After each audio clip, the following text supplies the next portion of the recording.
Good morning po sa ating lahat mga kabiyaya. Amen? Tayong lahat ay tumayo. Thank you, Jesus. This is the day that the Lord has made. Amen? We will rejoice and be glad.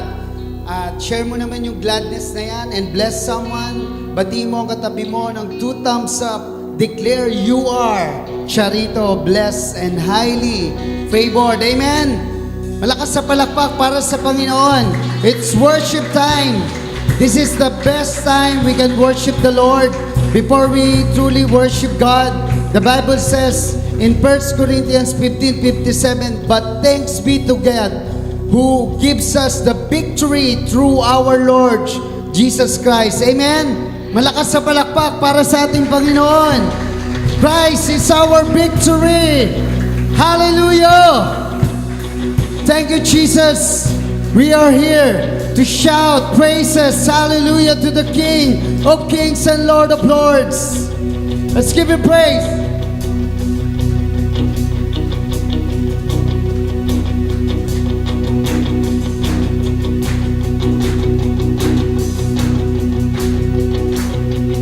Oh, raise a hallelujah in the presence of my enemies. I'll raise a hallelujah louder than the unbelief. I'll raise a hallelujah. My weapon is a melody. I'll raise a hallelujah. Heaven comes to fight for me. Everybody! I'm gonna sing In the middle of the storm, louder and louder. you gotta hear my praises roar. Up from the ashes, Hope will arise. death is defeated. The King is alive. Hey! Let's lift our hands to our God and worship the King of Kings and Lord of Lords. Sing hallelujah. I will raise a hallelujah with everything inside of me. I'll raise a hallelujah. I will watch the darkness flee. I'll raise a hallelujah in the middle of the mystery. I'll raise a hallelujah. Fear you lost, you hold on me. Everybody say, I'm gonna sing in the middle of the storm, louder and louder. you gotta hear my praises roar. Up from the ashes, Hope will arise. That is defeated. the King is Sing again. alive. I'm gonna sing In the middle of the storm, louder and louder. you gotta hear my praises roar.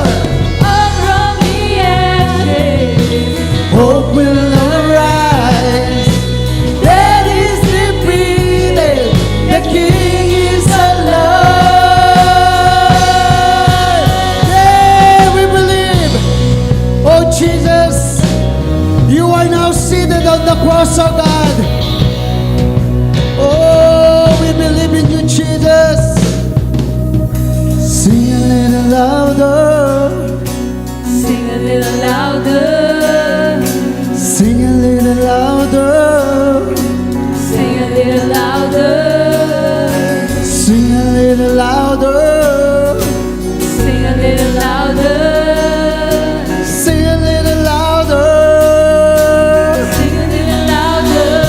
together. Sing it a little louder. In the presence of my enemy, Sing a little louder.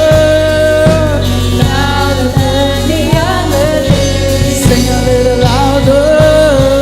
How different is the melody. Sing a little louder. Heaven comes to fight for me. Sing a little louder.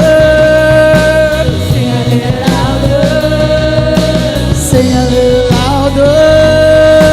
Sing a little louder. Sing a little louder. Sing a little louder. Sing a little louder. Sing a little louder. Under the sea, in the middle of the storm, louder and louder, you gotta hear my praises roar. Up from the ashes, Hope will arise. That is defeated. The King is alive. I'm gonna sing. Let's sing.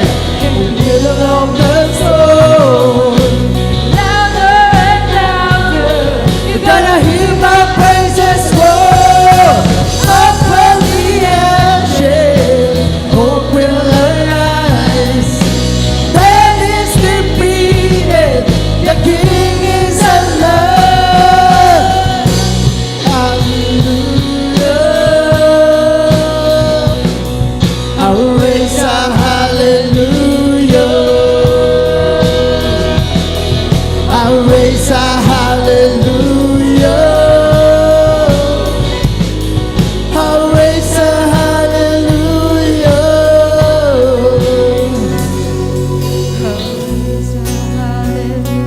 Hallelujah. In the presence of my enemies, Praise the hallelujah.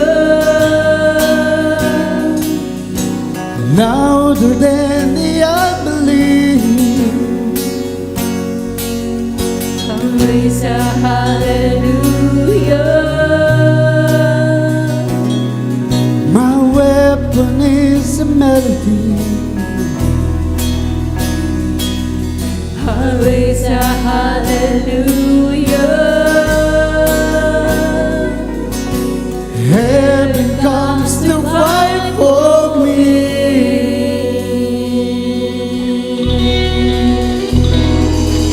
Come on, let's give him praise. Yes, Lord. Thank you. Thank you. Thank you for the victory on the cross. Oh, it's clear and loud and message, oh God. But thanks be to God who gives us the victory through our Lord Jesus Christ.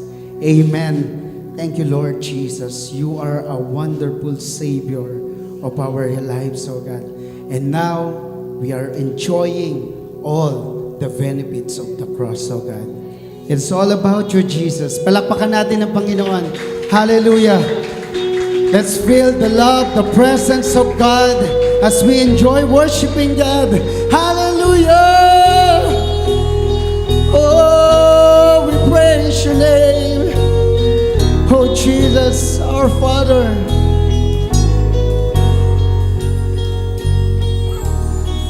Our Father everlasting, the all-creating one, God Almighty.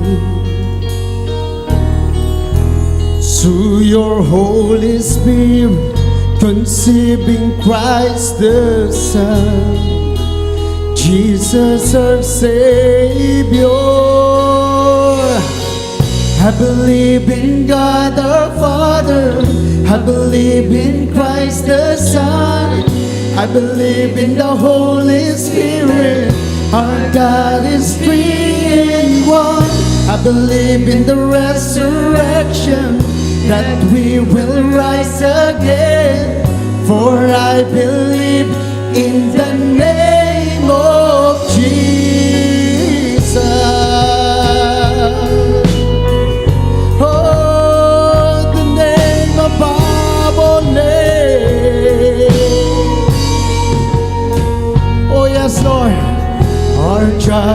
our defender, suffered and crucified. Forgiveness is in you. Descended into darkness, you rose in glorious light, forever seated high.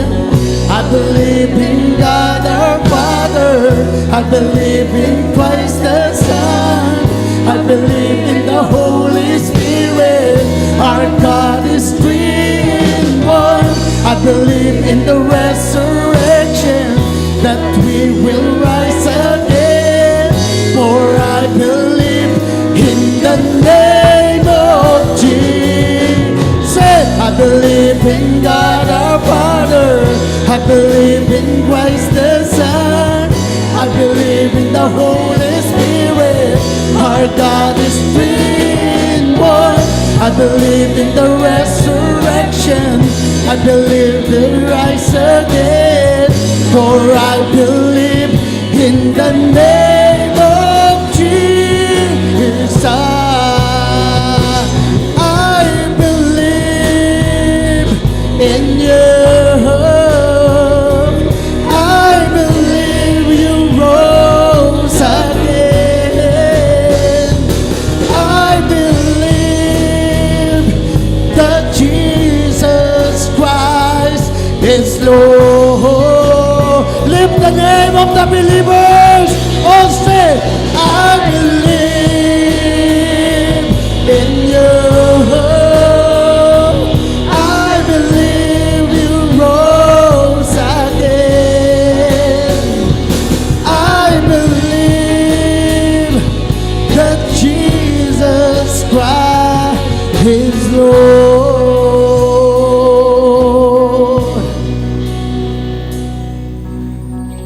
I believe in life eternal, I believe in the virgin birth, I believe in the saints' communion, and in your holy church.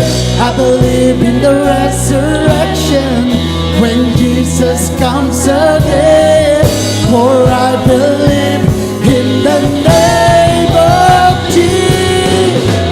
I believe in God our Father, I believe in Christ the Son, I believe in the Holy Spirit, our God is three in one. I believe in the resurrection, that we will rise again. For I believe in the name of Jesus. I believe in God. All say, I believe in Christ the Son. I believe in the Holy yes, Lord. Our God is three in one. I believe in the resurrection, that we will rise again. For I believe In the name, all the congregation say, I believe in. God the Father. I believe in Christ the All together, all say, I believe in the Holy Spirit. Our God is three. yes, Lord. I believe in the resurrection. For the last time, for the last time. We will rise again. Lift your voice to God and declare about Jesus. Once again, I believe. I believe in God the Father. I believe in Christ the Son. I believe in the Holy Spirit. Our God is three in one. I believe in the resurrection, that we will rise again. For I believe in the name of Jesus. I believe in God our Father, I believe in Christ the Son, I believe in the Holy Spirit, our God is three in one. I believe in the resurrection, I believe in rise again. For I believe in the name of Jesus. For I believe in the name of Jesus. For I believe in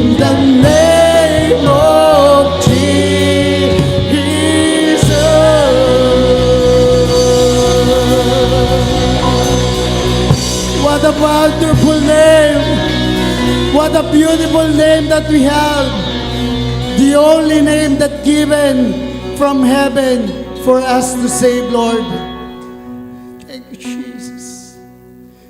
I believe in God our Father.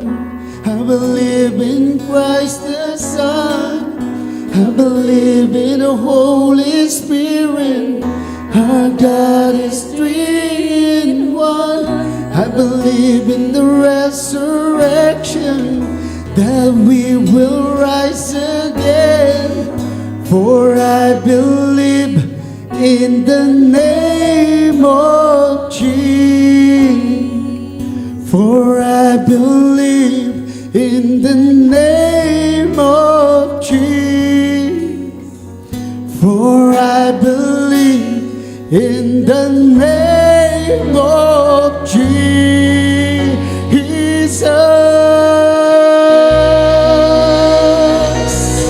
Let's give you praise. We believe in you. We believe in you, Jesus. Yes, Lord. Thank you, Father, for your love that you gave your Son, only begotten Son, Jesus Christ, who died on the cross. We believe in the resurrection because this is the crowning glory of Christian faith, oh God. It's all about your birth, death, resurrection, ascension, and even the second coming. Lord, this is our faith, our declaration that one day we will be with you forever, oh God, worshiping you in the heaven and in your kingdom, oh God. Thank you, Jesus. This is your victory on the cross. Palakpakan natin ang Panginoon. Lord, we bring back all the glory, all the highest honor and praise, and all the children of God say and shout, Amen. Give me praise. Hallelujah. Hallelujah.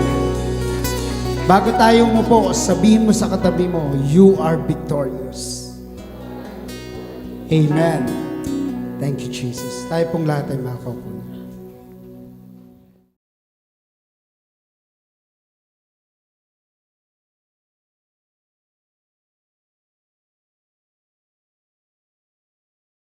Praise the Lord. Amen. Praise the Lord. Amen. Palakpakan po natin si Lord.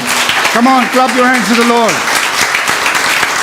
Malakas ang palakpak para sa Panginoon. Hallelujah. Everybody shout, praise the Lord. Praise the Lord. Hallelujah. Hallelujah. Malakas sa clap offering para kay Lord. Thank you, Jesus. Amen. Pakibati po ang katabi ng 2 thumbs up. You are Charito, blessed and highly favored of God. Do you believe that? Amen. Do you still believe that? Amen. Everybody say, I am Charito. I am Charito. I am blessed and highly favored. I am blessed and highly favored. I am a child of God. I am a child of God. Malakas sa clap offering para kay Lord. Hallelujah. Come on, make a joyful noise to God. Make His praise glorious, for the Lord our God is awesome. Amen. Amen. Amen. Amen. Good morning. Magandang umaga mga kabiyaya. Doon po sa mga nanonood sa broadcast po na ito, magandang umaga, magandang hapon, magandang gabi, o anumang oras nyo napapanood ang broadcast po na ito. Ako po, si Bishop Emmy. Ito po ang worship online ng The Lord's Community at EMI Community. If you are watching this broadcast for the first time, please like and follow us on Facebook. Over 100,000 people follow us on Facebook. Join us and experience the difference. When you follow us on Facebook, don't forget to click the See First button and turn on your notification. And if not asking too much, and I know it's not, please subscribe to EMI channel at YouTube. Meron po tayong bago sa social media platform para po sa mga kabiyaya po nating TikTokers. Kasama nyo na po si Bishop Emmy. Please follow Bishop Emmy on TikTok. Ito po ay isang platform kung saan atin pong ma-share ang message of full grace. Ang tawag po natin, nuggets of grace. Pira-pirasong biyaya para po sa pang-araw-araw na pamumuhay. And not to mention, of course, follow me on TikTok so I can show you my latest dance move. Or my latest hairdo or fashion. Of course, nagbibiro lang si Bishop Amy, pero totoo yan. Huwag niyo pong i-miss out ang TikTok. Kung wala po kayong account ng TikTok, gawa po kayo. Masaya naman pala. At doon po sa mga merong account ng TikTok o mga TikTokers po kayo, sundan niyo po ang TikTok ni Bishop Amy dahil ito po ay nag-share ng nuggets of grace. Pira-pirasong biyaya para po sa pang-araw-araw na pamumuhay. Maganda po ito kasi malaya at mabilis nating maibabahagi ang mensahe ng biyaya, pira-piraso, araw-araw, para po sa mga taong nangangailangan ng mensahe po ng biyaya. So don't forget, Bishop Amy on TikTok. Please prepare your communion elements because at the end of this message, sama-sama at sabay-sabay po nating idideklara ang bisa at kapangyarihan ng tinapos na gawa ng ating Panginoong Hesukristo. Palaging tandaan, sa pamagitan ng kanyang banal na dugo, ang ating mga kasalanan ay pinatawad na. Sa pamagitan po ng kanyang bugbog na katawan, ang ating sakit at karamdaman ay pinagaling na. If you are watching this broadcast and you are sick in your body, let me just encourage you today. Today is your healing day. Can we say that together? Today is your healing day. Sabihin natin sabay-sabay, today is my healing day. Today is my healing day. One more time. Today is my healing day. Totoo po yan. Kung ikaw ay may sakit, ngayon ang araw ng iyong kagalingan. Let me encourage you to worship the Lord with your offering. As it is written, honor the Lord with your wealth. Proverbs chapter 3, verse 9. At the latter part of this broadcast, we will let you know how you can easily give your offering. Palagi ko po itong sinasabi sa inyo tuwing linggo. Sana po hindi po kayo napapagod ito marinig. Dahil kung ako naman ang tatanungin po ninyo, hindi po ako napapagod ito palaging sabihin sa inyo. Na ang pagbibigay sa gawain ng Panginoon ay hindi po pagbibigay ng kontribusyon. Hindi po pagbibigay ng donasyon. Hindi po pagbibigay ng ayuda, lalo't higit, hindi po pagbibigay ng limos. Ang pagbibigay sa gawain ng Panginoon ay isang pagsamba. Genesis 22 tells us that giving is worship unto the Lord. That is why we ask you to worship the Lord with your offering. Because the truth is, you are not just watching a broadcast, you're worshiping the Lord with us, and giving is an integral part of your worship. As the Apostle Paul writes, each man should give what he has decided in his heart to give, not reluctantly or under compulsion, for God loves a cheerful giver. 2 Corinthians chapter 9, verse 7. Palaging tandaan, mga kabiyaya, walang maliit na halaga na hindi makakatulong. Lahat ng halaga, maliit man o malaki, ay mahalaga at makakatulong. Ang pagbibigay sa gawain ng Panginoon ay dapat bukal sa puso, kusang loob, at hindi napipilitan. Just to say this from our hearts here at EMI, thank you for giving to the Lord. Thank you for joining us online. Thank you for watching. Thank you for inviting your friends and sharing this grace-filled and life-changing broadcast. From our hearts here at EMI, much, much appreciated. Before we dive into the pool of spiritual learning today, just to let you know, tuwing may broadcast po tayo, lagi naman pong mayroong baguhan.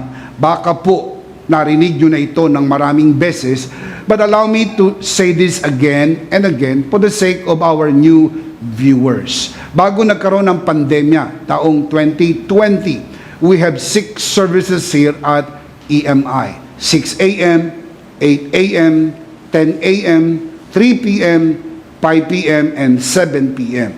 Over 1,000 people come here in a given Sunday. Alam nyo naman ang istorya, mga kabiyaya, nagkaroon ng pandemya sa buong mundo at ang maraming simbahang lokal ay naapektuhan. Ang mabuting balita ay ito, unti-unti na pong bumabangon ang buong mundo mula sa pagkakadapa dulot ng pandemya. Ganun na rin po ang mga simbahang lokal. Unti-unti na po tayong bumabangon para po sa on-site and face-to-face worship services. Ngayon po ay level 1 na tayo. Full capacity, mas maluwag at mas maraming upuan. More seats available. Beken amen.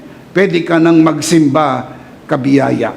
Hindi mo ba nami-miss ang mga pagtitipong tulad nito?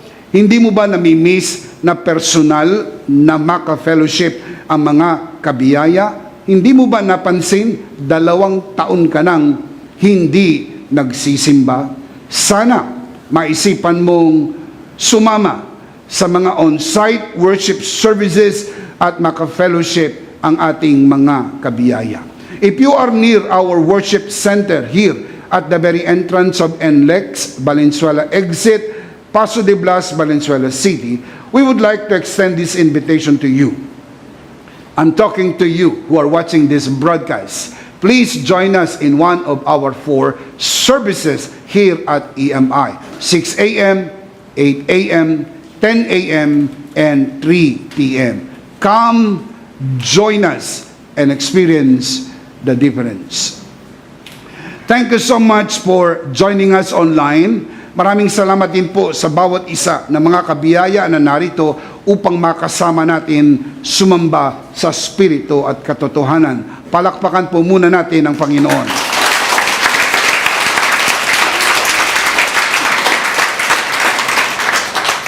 We are going to continue our series on The Bible Explains Part 41.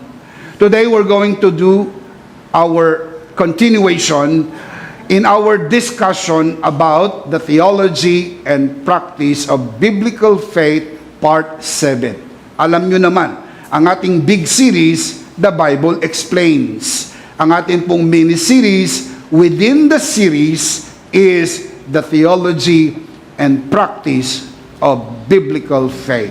To have faith is one thing, but to practice your faith on an everyday basis for our everyday life is another thing. Let's commit this verse to the Lord. Let us pray. Our dearest Father in heaven, we're so very thankful for how you have gathered us today. Thank you so much for the wonderful time of praise and worship. Thank you for these beautiful people who came here today. Thank you for these beautiful people who are watching this broadcast today. We commit to you this learning time as we always do and pray. Everything that will be said and done only for your glory and for the blessing of everyone.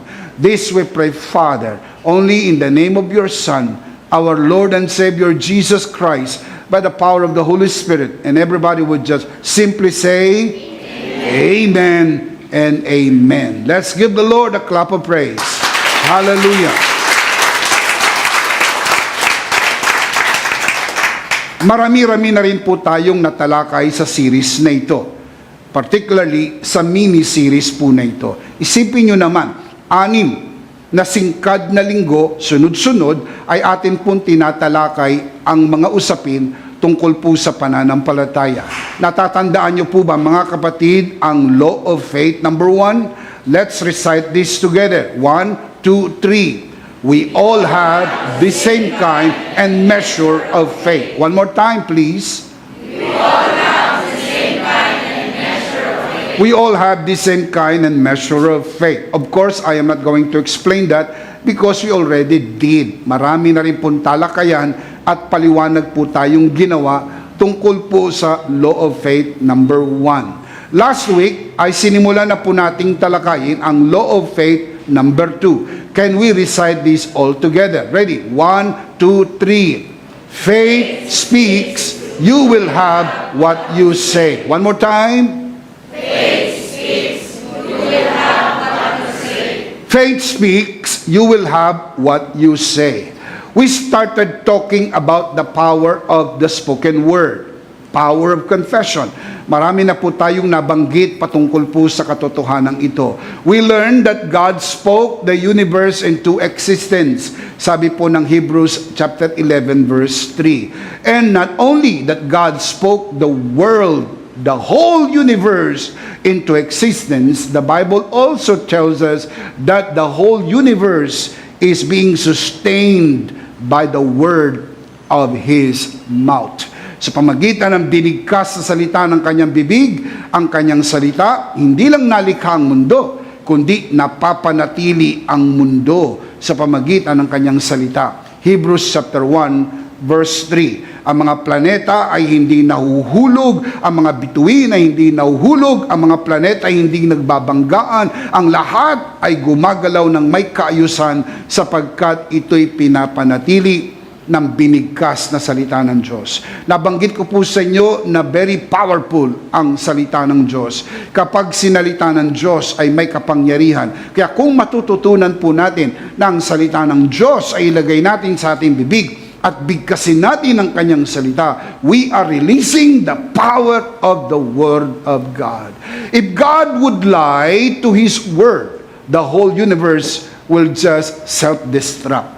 Masisira ang mundo kapag ang Diyos ay nagsinungaling sa kanyang salita, sapagkat napapanatili lang ang mundo sa pamagitan ng kanyang salita. Ang mundo'y umiral at napapanatili sa pamagitan ng binigkas na salita at sa pamagitan ng salitang naisulat. God is watching over His Word. Sabi po ng Jeremiah chapter 1 verse 12, binabantayan niya ang kanyang salita upang masiguro na ito'y matupad. Sapagkat sa sandali na mabigo ang salita ng Diyos, ang mundo ay masisira, sapagkat ang mundo ay umaasa sa kapangyarihan ng salita ng Diyos. Mayroong dalawang bagay na hindi maaaring ikompromiso ng Diyos. Ito ay ang kanyang pangalan at ang kanyang salita. Ito po ang sabi ng Biblia, Psalms 138 verse 2. I will bow down towards your holy temple and will praise your name for your love and your faithfulness. For you have exalted above all things your name and your word. Itinaas ng Diyos ang kanyang pangalan at ang kanyang salita higit sa anumang bagay. Sapagkat pag nasira ang pangalan ng Diyos, sira na po ang kanyang salita. Pag nasira po ang salita ng Diyos, sira na ang kanyang pangalan, sapagkat ito ay mahalaga sa Diyos. Mahalaga sa Diyos ang kanyang pangalan, sapagkat ito ang ating sinasamba. Our Father, which art in heaven, hallowed be your name. We worship the name of God. Why we say so? Because God's name is the sum total of what God is and who God is. We value the Word of God because it is His integrity. Kaya hindi pwedeng ikompromiso ng Diyos ang kanyang salita. Hinahawakan ng Diyos ang kanyang salita, binabantayan ng Diyos ang kanyang salita, sapagkat pinapahalaga ng Diyos ang kanyang pangalan. Last week, we talked about the life application of the law of faith, number 2. The application we learned, number 1, is speak life. Can we say that together? Speak life. One more time. Speak life. Always remember to speak life. Natatandaan niyo po ba yung kwento ng Shunammite woman na mababasa po natin sa 2 Kings chapter 4? Natatandaan niyo po kanyang famous liner, all is well?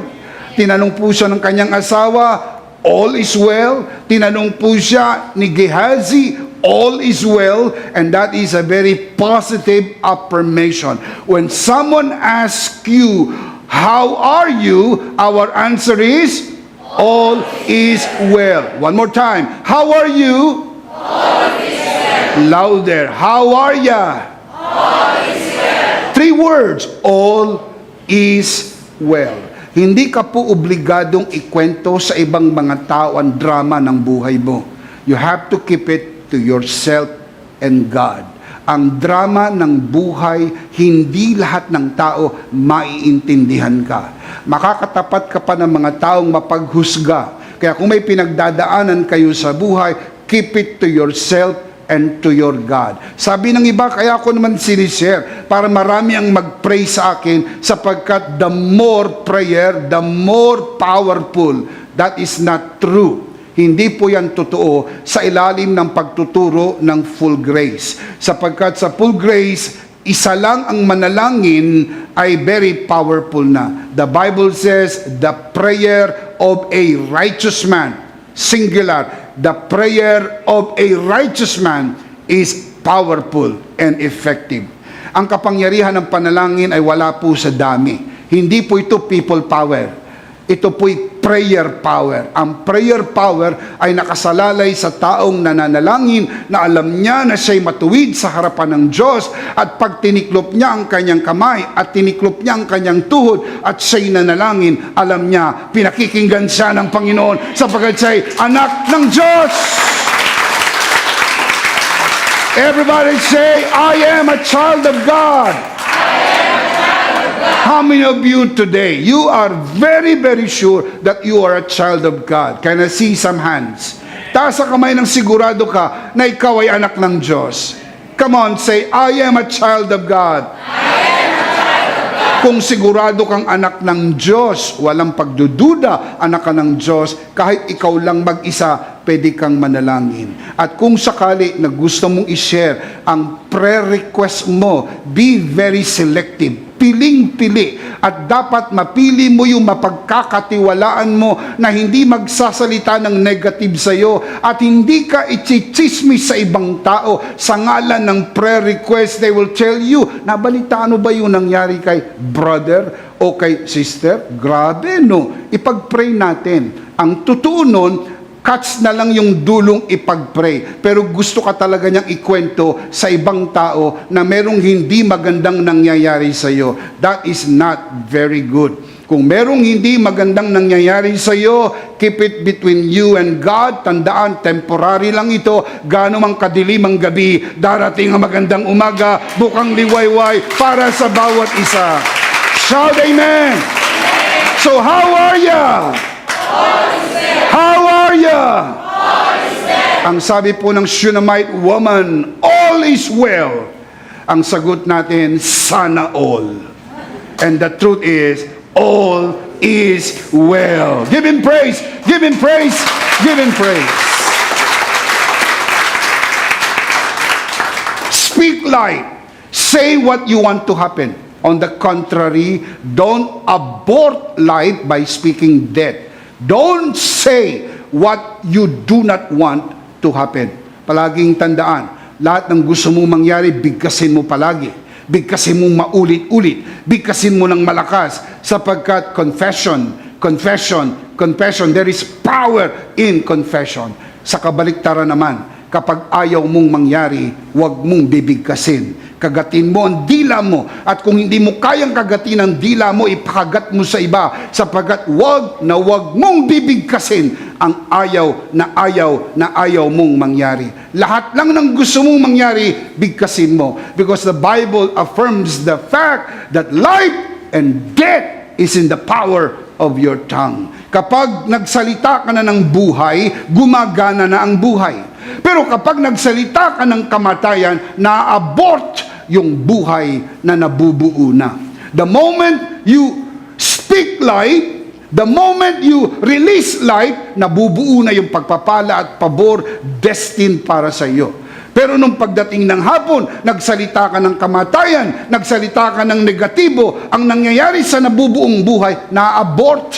Parang itlog na hindi naging sisiw, nabugok, hindi ho natuloy, na-abort. Yung buhay na nabubuo, na-abort. Dahil po sa pagsasalita ng kamatayan. Pag binigkas mo na ang buhay sa umaga, bigkasin mo sa hapon, at bago matulog, bigkasin mo pa rin, sapagkat habang binibigkas mong buhay, ang buhay ay gumagana, ang buhay ay nabubuo, hanggang sa dumating ang araw ng buhay na pinagpala at pinaburan ay maipanganak sa iyo at lasapin ang biyaya at pagpapala ng Diyos. Shout amen!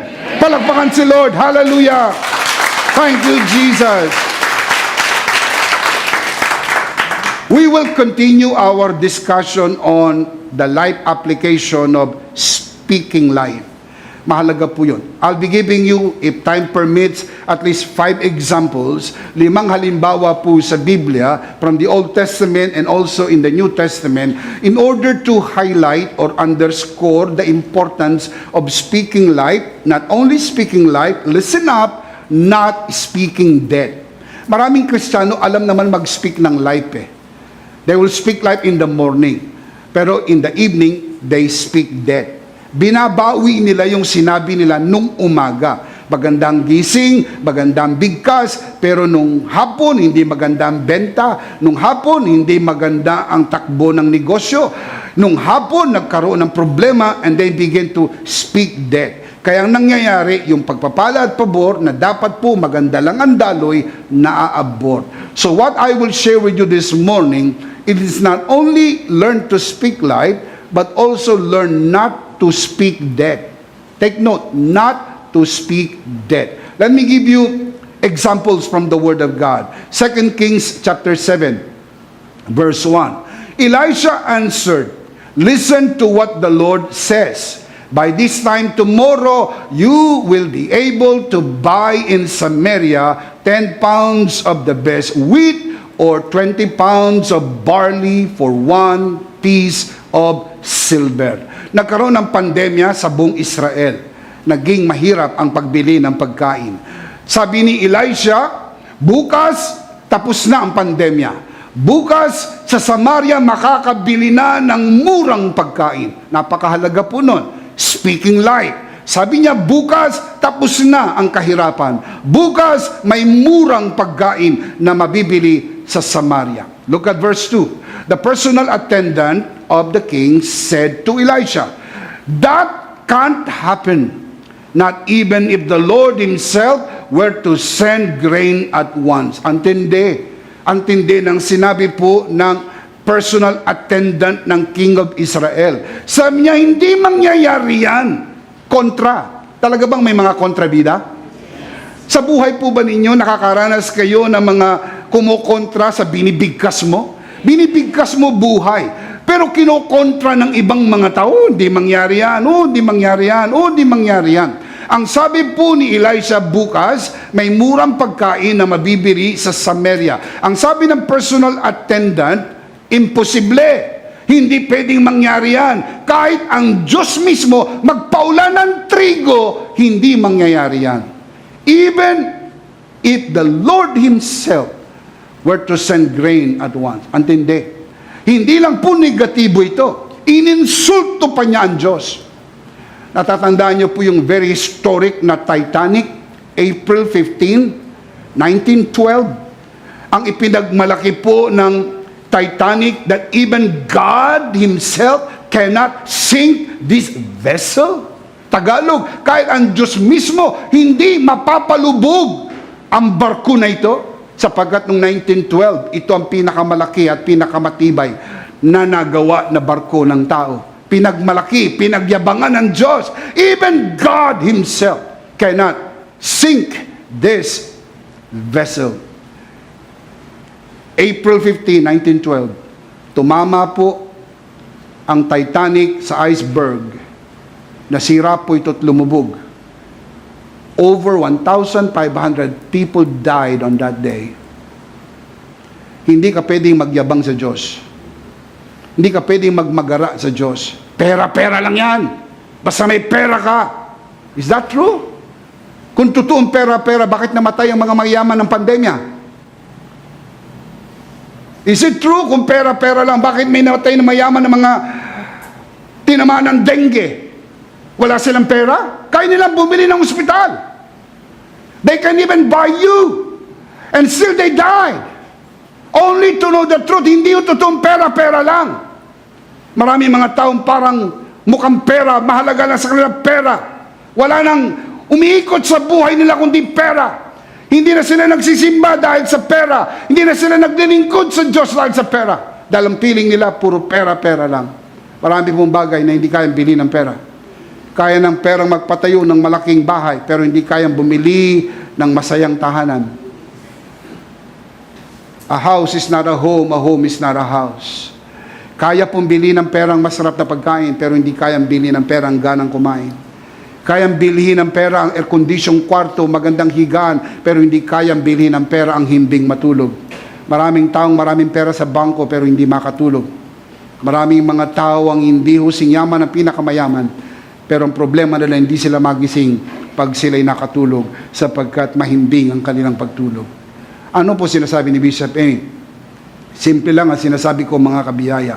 Hindi tayo pwede magmagara sa Diyos. Hindi tayo pwede magmalaki sa Diyos. Katulad ng mama na ito, ang sabi niya, kahit ang Diyos hindi kayang gawin ito. Walang bagay na hindi kayang gawin ng Diyos. Can you say amen? Walang bagay na hindi kayang gawin ng Diyos. Ano sabi ni Elisha? You will see it happen, but you won't get to eat any of the food. Sabi niya doon sa personal attendant, dahil yan ang sinabi mo, makikita mo bukas, pero hindi mo matitikman ang pagkain.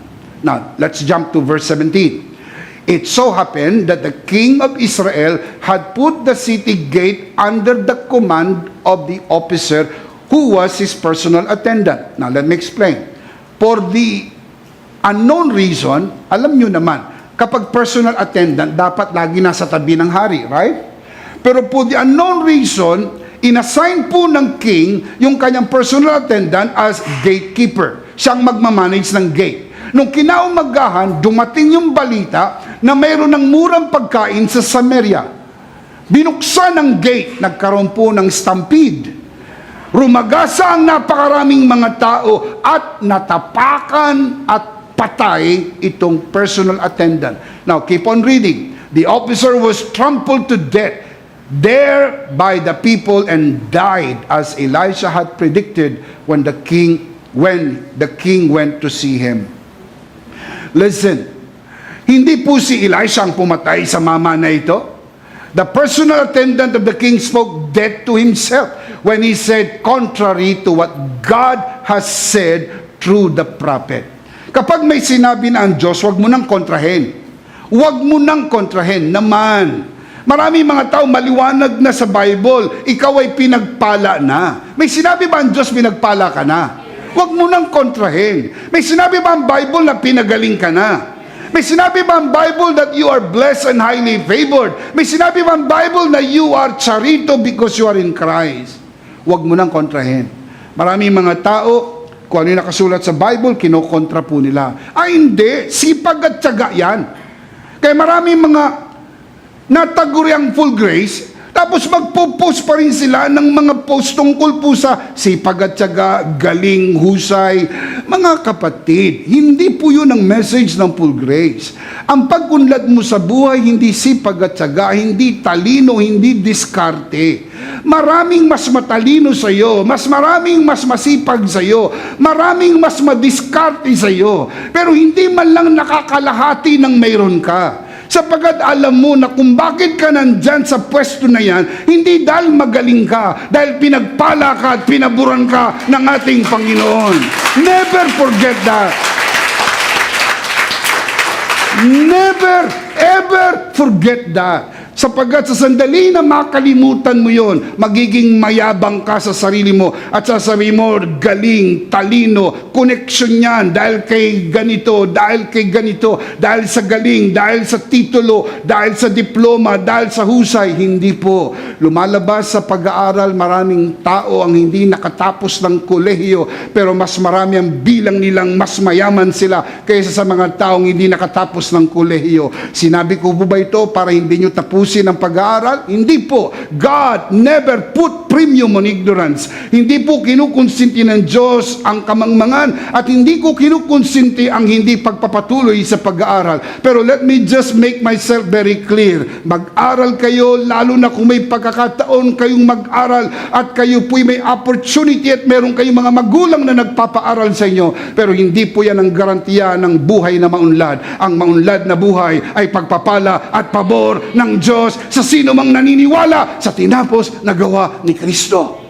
At yung makatapos ka ng pag-aaral, biyaya na rin sa iyo ng Panginoon. Yung makonect ka sa tamang tao, biyaya na rin ng Panginoon. Yung tamang desisyon, lalo na po sa pandemya, para sa negosyo mo, ay biyaya rin ng Panginoon, sapagkat ang karunungan ay nanggagaling sa Panginoon. Shout amen! Palakpakan si Lord. Hallelujah! Thank you, Jesus.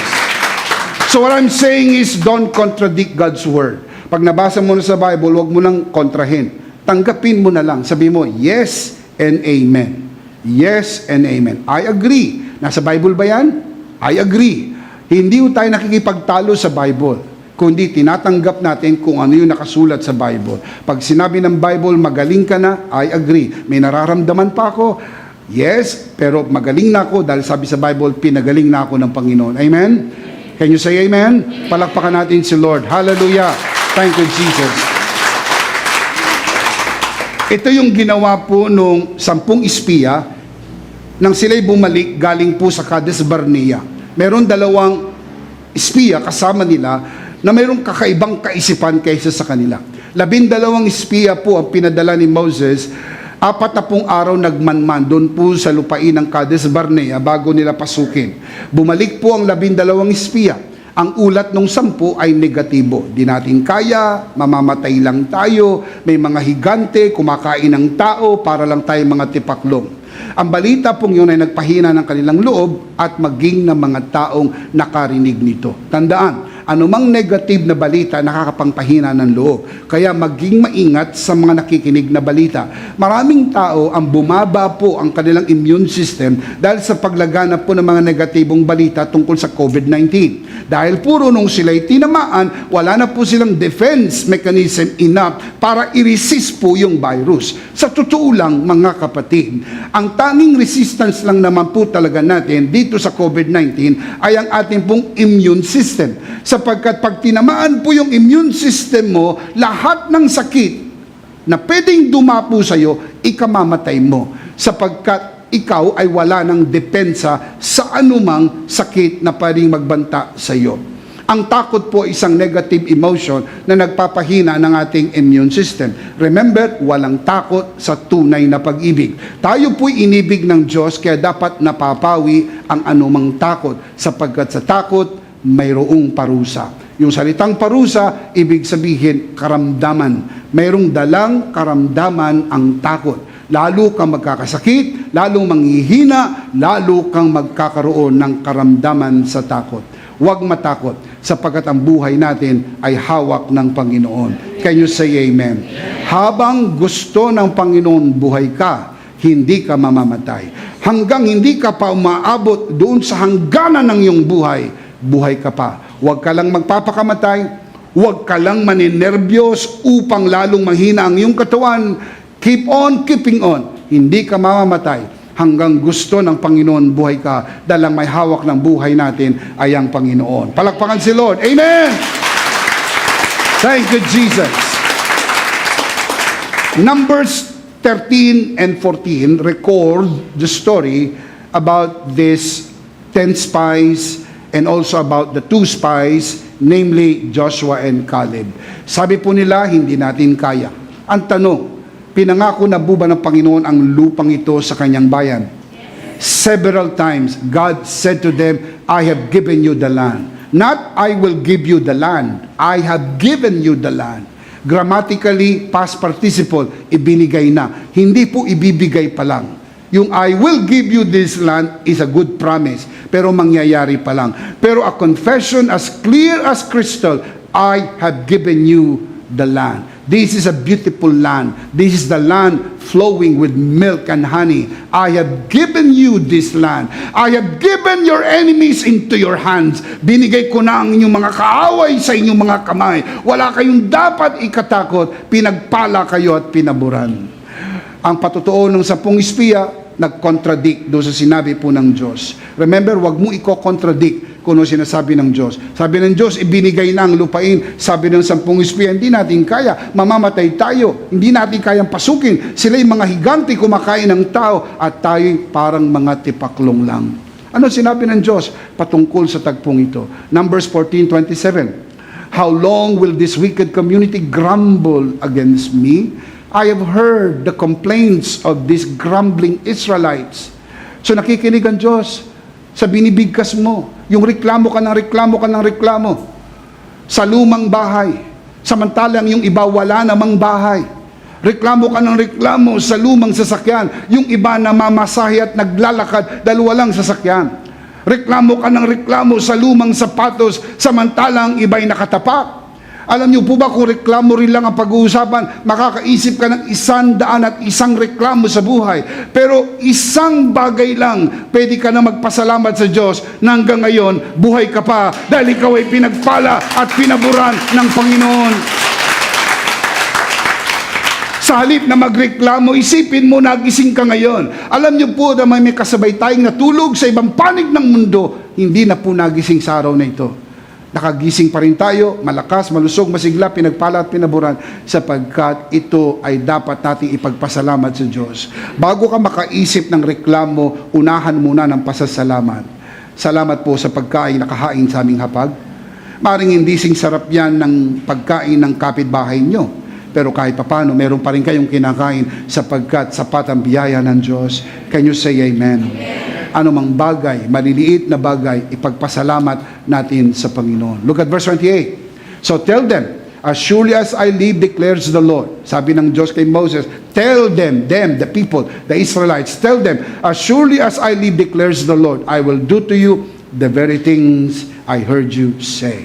Kung ano sinabi nyo, siya kung gagawin sa inyo. Ano ba sinabi nila? Di natin kaya, mamamatay tayo mga tipaklong, sila yung mga higante. Look at verse 29. In this desert, your bodies will fall.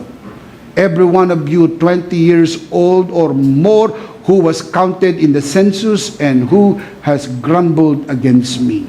30. Not one of you will enter the land I swore with uplifted hand to make your home, except Caleb, son of Jephunneh, and Joshua, son of Nun. Of all the people, approximately 3 million people who walk out from the land of Egypt, only 2 people were able to enter the promised land. All of them died, 20 years old above. All of them died. Why?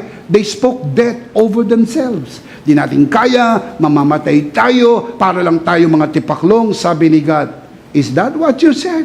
Is that what you believe? Yan ba pinaniniwalaan mo? Hindi ka makakaon sa hutang. Yan ba pinaniniwalaan mo? Hindi ka makakaroon ng sariling bahay. Yan ba pinaniniwalaan mo? Hindi ka makakapag-asawa. Hindi ka magkakaroon ng anak. Hindi ka nagagaling. Yan ba pinaniniwalaan mo? Yan ba pinipigkas mo? Sabi ng Panginoon, good luck. That is exactly what will happen to you. Brothers and sisters, speak life. Sabi nila, mamamatay sila. Sabi ng Lord, alright. Yan ang mangyayari sa inyo. Ano ba sinabi ni Joshua at ni Caleb? Sabi ni Joshua at ni Caleb, we are able to go up and take the country, possess the land from the Jordan to the sea. And though the giants may be there up to hinder, our God has given us the victory. Hindi po dininay ang reality may giants. Ang confession ng faith po ay hindi foolishness of denying the reality. Look at my eyes. I'm not teaching you to deny the reality. I am teaching you to overcome what you are seeing to what is more real, which is the Word of God. And sabi po nila, there are giants there. But God has given us the land. Totoo, mayroong sakit. Totoo, may pandemya. Totoo, may kahirapan. Totoo, may mga pagsubok. Pero salamat, sa pamagitan ng tinapos na gawa ni Kristo, ako'y pinagpala na, ako'y pinaburan, sapagkat lahat ito ay binayaran na ni Kristo sa krus ng Kalbaryo. Tetelestai. Shout amen. Shout amen. Give Him praise, give Him praise. Sabi ni Joshua, we are able to go up and take the country. Alam niyo kung ano ang tingin ni Joshua at ni Caleb sa mga higante? Tinapay lang.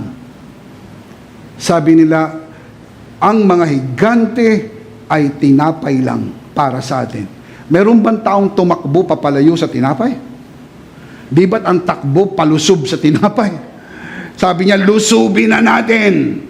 Wala na silang depensa. Ibinigay na sila ng Panginoon sa atin. Ang lupain ay atin na. Lusubin na natin. Of course, nanaig po yung 10. Maraming na-impluensyahan. At lahat po sila kinakailangan maubos. 40 taon muna silang nag-ikot sa wilderness hanggang maubos lahat at mamatay ang lahi na galing sa Ehipto. At ang nakapasok lang po sa lupang pangako ay ang bagong lahi, the new generation.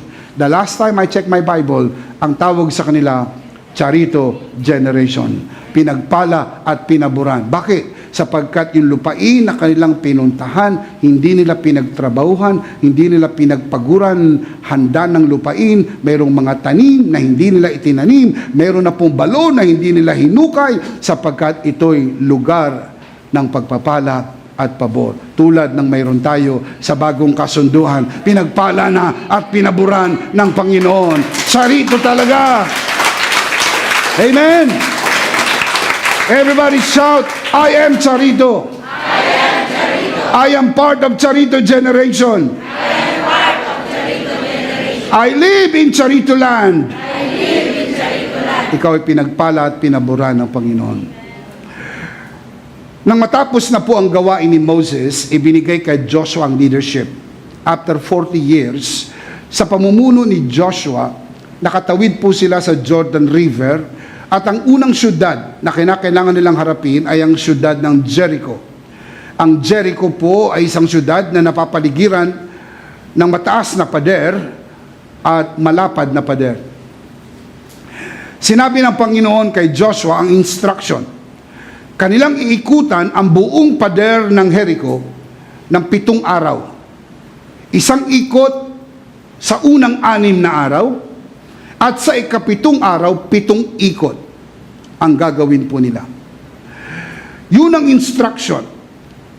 Sa karanasan po ni Joshua 40 years ago, na marami sa kanyang mga kababayan ang dapat nakapasok sa lupang pangako. Pero dahil sa mga ilang tao na nagsalita ng negatibo at nakahawa sa community, ang buong community ay nadamay. Kaya maingat tayo doon sa mga iilan na nagsasalita ng negative, sapagkat sila po ay nakakahawa sa community.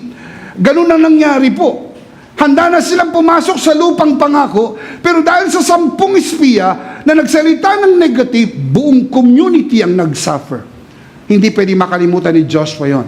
Kaya ang ginawa po ni Joshua, nagbigay siya ng clear instruction sa kanyang mga kababayan. Joshua 6:10, do not shout. Do not even talk.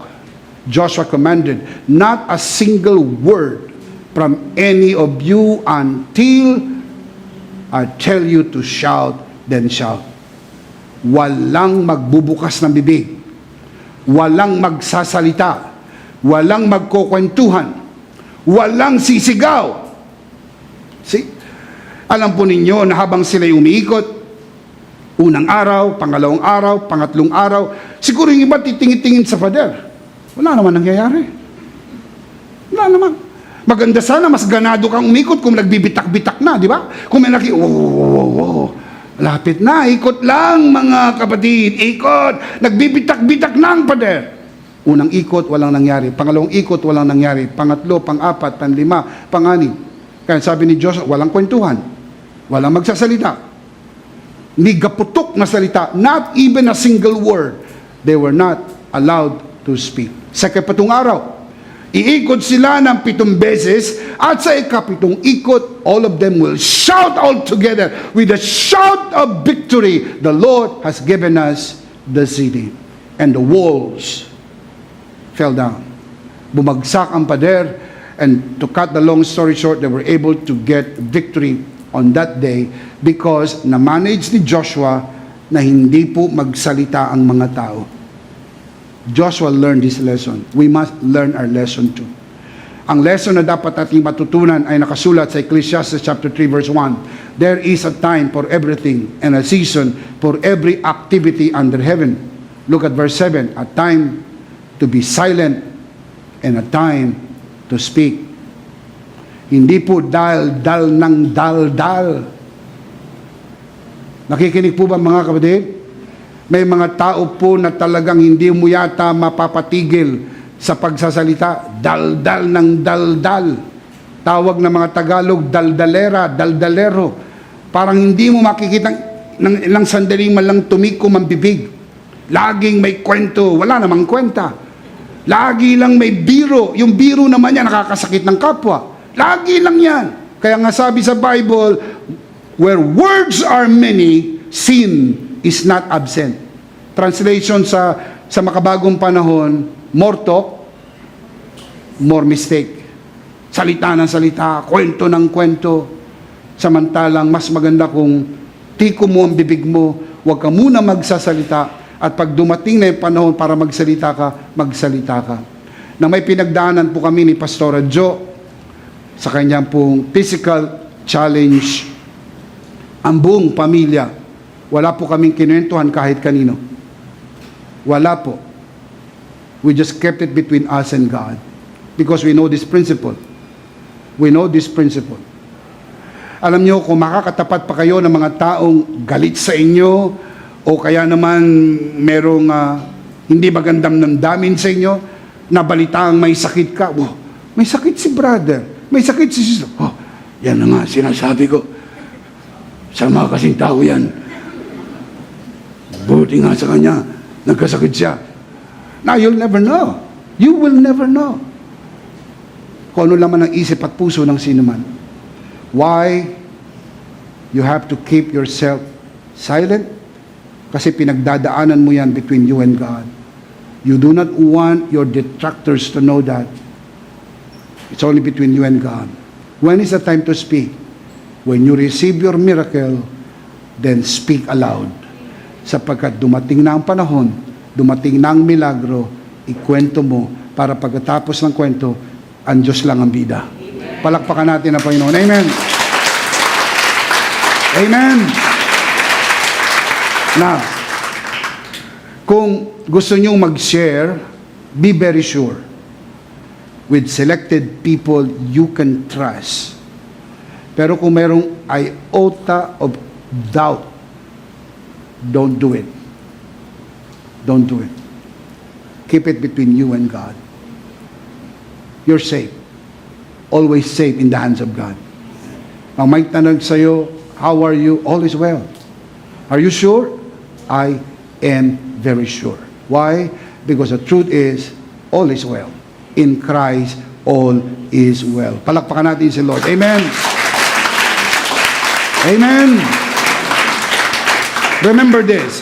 There is much wisdom in silence, just as there is much reward in speaking when it is time.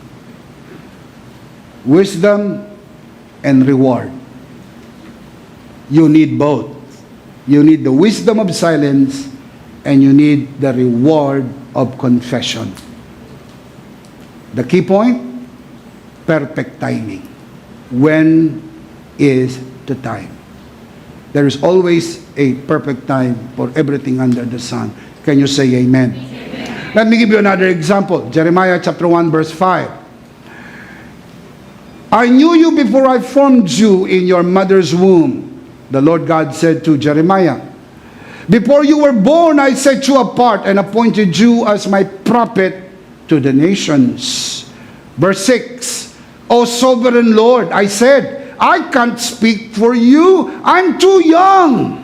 Yun ang sagot ni Jeremiah, I'm too young. Look at verse 7. The Lord replied, don't say I'm too young, for you must go wherever I send you and say whatever I tell you. What's a lesson we can learn from here?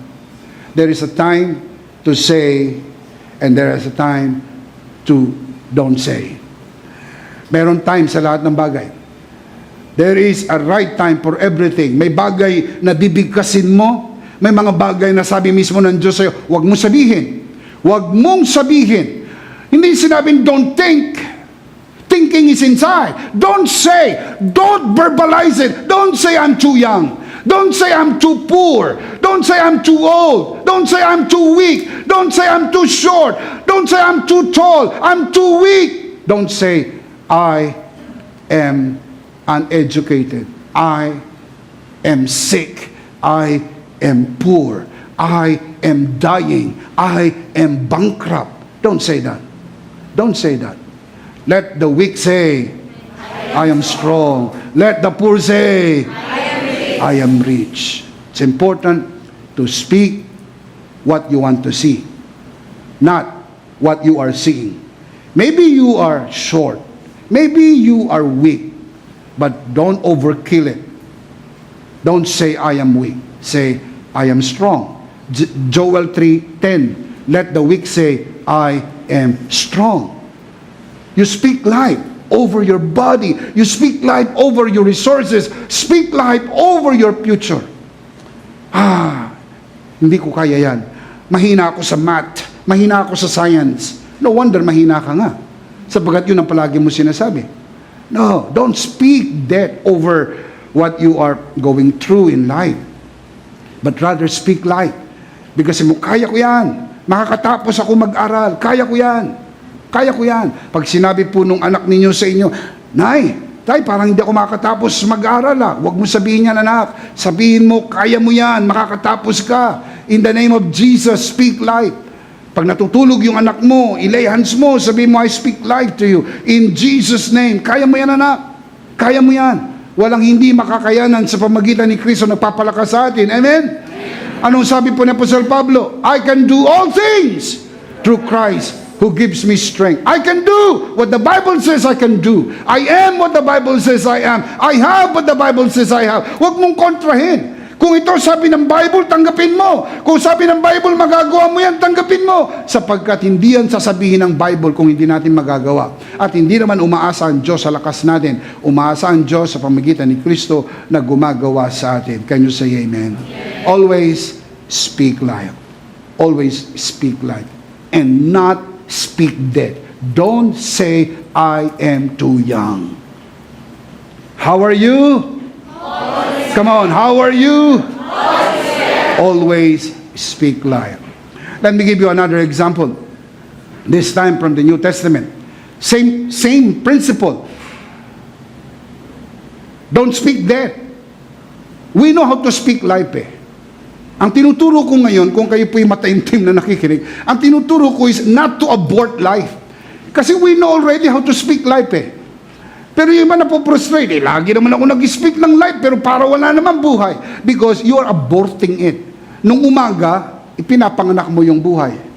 Nung gabi, nilalaglag mo yung buhay. Don't abort life.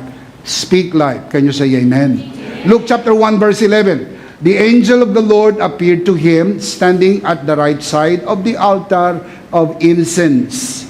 Referring to Zechariah, yung pong nakakita ng angel of the Lord. Look at verse 12. When Zechariah saw him, the angel Gabriel, he was startled and was gripped with fear. Verse 13. But the angel said to him, Angel Gabriel was talking to Zechariah, do not be afraid. Zechariah, your prayer has been heard. Your wife Elizabeth will bear you a son, and you are to give him the name John. Yun pong name na John sa Hebrew po ay Yohanan. From the root word Hanan. Hanan meaning grace. Hana means grace. Hanan, Yohanan, Hebrew meaning grace. Kayong name na John meaning grace. It's a beautiful name. John meaning grace.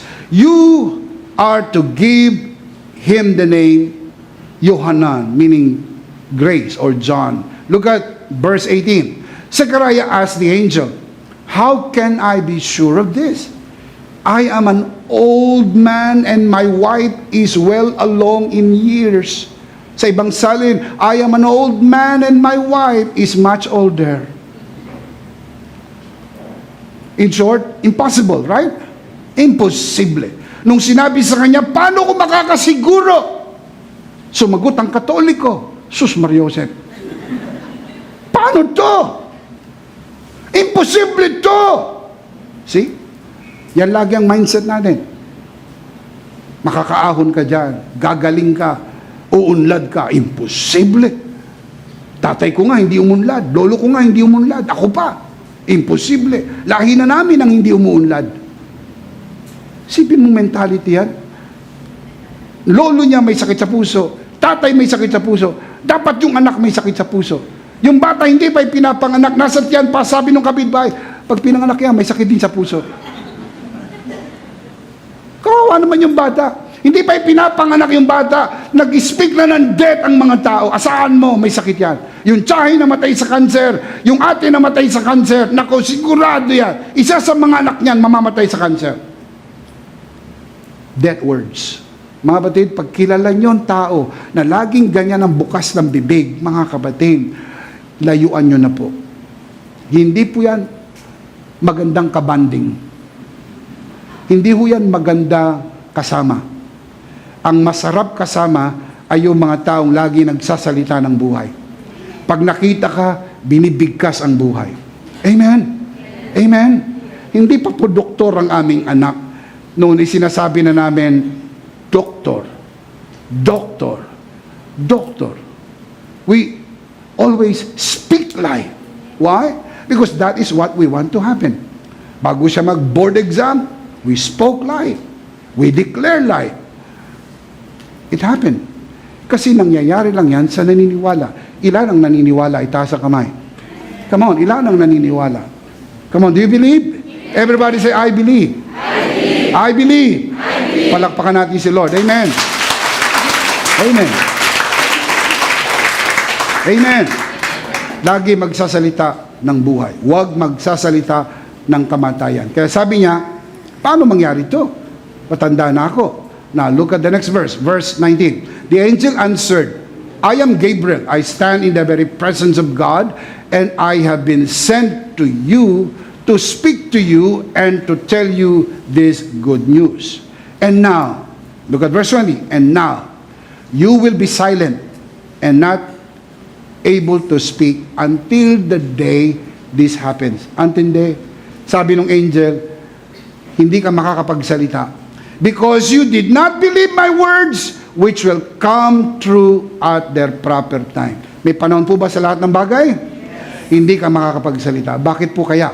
God knows the power of the spoken word. Kaya po, hindi muna sa pinagsalita, napipi. Temporary napipi po itong si Sakaraya, sapagkat alam ng Diyos na kung hindi po siya mapipipi, walang gagawin si Sakaraya kundi araw-araw na rin kontrahin. Oh, wala yan. Oh, wala yan. Oh, hindi mangyayari yan. Oh, gurang. Di mangyayari yan. Di mangyayari yan. Di mangyayari yan. So matanda na tayo. Imposible na yan. Di mangyayari yan. And every time you speak death, you're aborting life. You're aborting success. You're aborting prosperity. You're aborting abundance. Imagine, ang layo mo na dapat Ang layo na dapat narating mo Pero bakit hanggang ngayon nandito ka pa rin? Sapagkat every night you're aborting it by speaking death. So learn the message. Don't speak death. You know how to speak life. On the other side, don't speak death.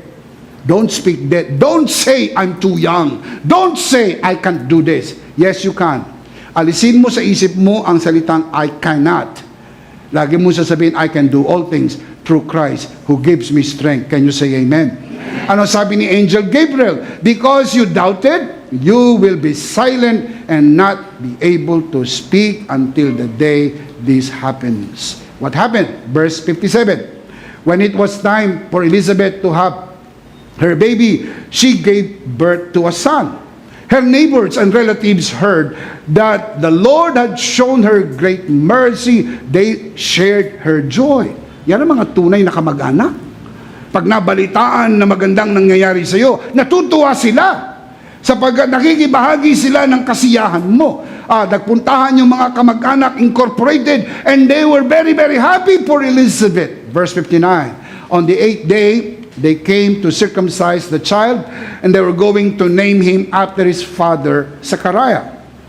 Yun po kasi ang uso noon. Zechariah 1, Zechariah 2, Zechariah 3, Zechariah 4. Pinapangalan sa ama. Look at verse 60. But his mother spoke up and said, No.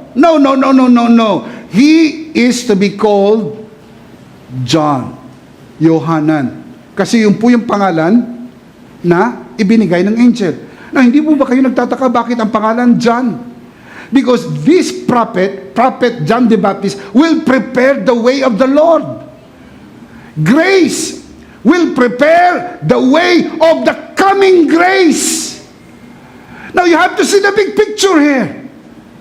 Hindi pwedeng pangalanan niya ng kung ano-ano. Sapagkat this must be very prophetic. John the Baptist is the one who will prepare the way of the Lord. He will prepare the way of the coming grace, which is the birth of the Lord Jesus Christ when He became man. Powerful story. Look at verse 61. They said to her, there is no one among your relatives who has that name. Alam niyo noong unang panahon, tradisyon eh. Bakit John ang ipapangalan? Wala naman kayong kamag-anak na John. Hindi sila magkasundo. Verse 62. Then they made signs to his father to find out what he would like to name the child. Tinanong yung tatay kung anong ipapangalan sa anak. 63. He asked for a writing tablet. Sinenyas niya, naiabot yung iPad. I'm not joking, it's there. Writing tablet. Tablet meaning iPad. May I have my tablet? Pinapaabot, sinulat doon sa writing tablet.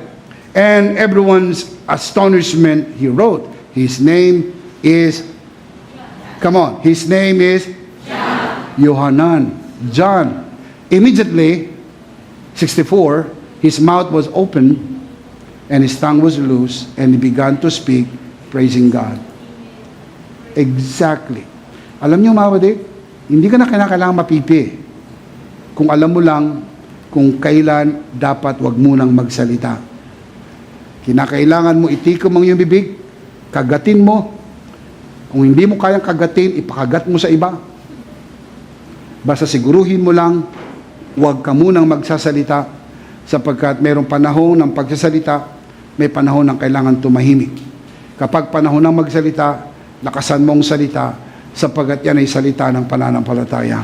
Again, law of faith number 2. Sabay-sabay, Malakas. Faith speaks, you will have what you say. One more time.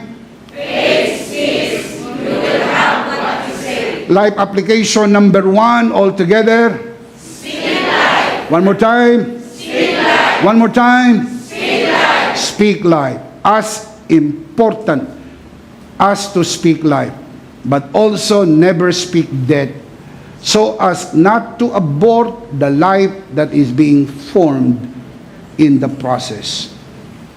Remember this, mga kabiyaya. Kapag nag-release ka na po ng life, may nabubuo ng buhay.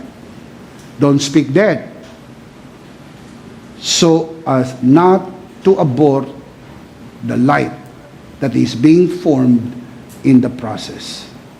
Why is this so important? Believe me, it is. Because miracles happen when we speak life. Come on. What is the big idea? Miracles happen when you speak life. One more time. Miracles happen when you speak life. I ask you in the name of the Lord to speak life, and not only to speak life, but never speak death. Can you say amen? Amen? Of course, we do not want to end this broadcast without giving you, who are watching this broadcast, the opportunity to receive Jesus today and be saved. Taas po natin ang ating dalawang kamay. Samahan po natin ang ating mga panauhin sa pamamagitan ng broadcast na ito na tanggapin ang Panginoong Hesus. Manalangin po tayo ng pagtanggap. Bigkasin ang bawat kataga ng panalangin at ariin isang personal na panalangin. Panginoong Hesus, ako po'y makasalanan. Hindi ko kayang iligtas ang aking sarili. Ako'y mapapahamak ng hiwalay sa iyo. Narinig ko po ang mabuting balita. Ako po'y naniniwala. Tinatanggap kita sa aking puso bilang aking Panginoon at aking tagapagligtas. Salamat po, pinatawad mo na ang aking mga kasalanan. Isinulat mo na ang aking pangalan sa aklat ng buhay. Sa pangalan ni Jesus, Amen. Amen. Ako na lang po mananalangin, Ama, sa oras na ito. Itinataas ko po sa harapan ng sino mang sumunod sa panalangin ng pagtanggap. Ipinagkakatiwala ko po sila sa iyong kagandahang loob na sila'y lumago sa biyaya at sa bagong natagpuang pananampalataya sa pangalan ni Jesus. Amen. Amen. Ihanda po natin ang ating pong banal na komunyon at tayo po'y sabay-sabay na magkukomunyon. Let's do this together, mga kabiyaya.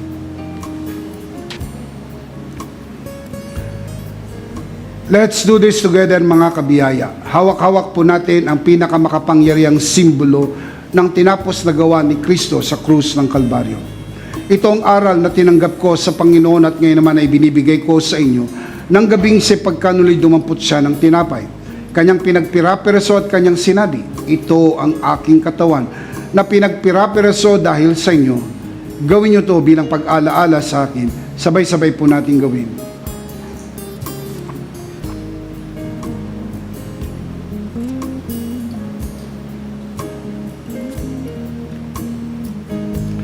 Kaya hindi naman matapos maghapunan ay kanyang hinawakan ng saro at kanyang sinabi, ito ang saro ng bagong tipan na pinagtibay ng aking dugo. Gawin niyo to bilang pag-alaala sa akin. Sabay-sabay po natin gawin. Ate po itaas ang ating dalawang kamay at sumunod po tayo sa panalangin ito. Aming Ama, maraming salamat po sa aming Panginoong Hesukristo. Panginoong Hesukristo, maraming salamat po sa iyong banal na dugo na iyong itinigis sa krus ng Kalbaryo. Dahil po dito, lahat ng aming kasalanan ay iyon ang pinatawad. Maraming salamat po sa iyong katawan na nabugbog at nasugatan. Dahil po dito, lahat ng aming sakit ay iyon ang pinagaling. Gaya ng nasusulat sa iyong mga sugat, ako'y magaling na. Ako'y naniniwala. Ako'y magaling na. Aking idinideklara. Ako'y magaling na. Ako'y malusog, malakas, masigla, pinagpala, pinaburan, at mabubuhay ng mahaba. Sa pangalan ni Jesus, maraming salamat po, Banal na Espiritu, sa iyong kapahayagan sa mensahe ng biyaya. Sa pangalan ng Panginoong Jesus, Amen. Amen. Palakpakan natin si Lord. Hallelujah. Sabay-sabay, malakas. Ano po ang ating big idea, mga kabiyaya? Miracles happen when you speak life. Always speak life. Because the truth is, miracles happen when you speak life. Not only speak life, but also not speak death. Can you say amen? Amen. Last of all, let me speak to your heart, you who are watching this broadcast. If this broadcast has blessed you, and if not asking too much, I would like you to bless this ministry with your love offering, so that together we can reach the world with the message of full grace. And from the bottom of our hearts here at EMI, we would like to say, thank you for giving to the Lord. We'll see you next Sunday, purposely on site, but definitely we'll see you again online. Ako po si Bishop Emmy, kasama po si Pastora Jo at ang kabuuan ng The Lord's Community at EMI Broadcast. Maraming thank you. Stay a bit for more announcement. Stay safe, stay blessed, stay connected. Always remember, in Christ, you are Charito.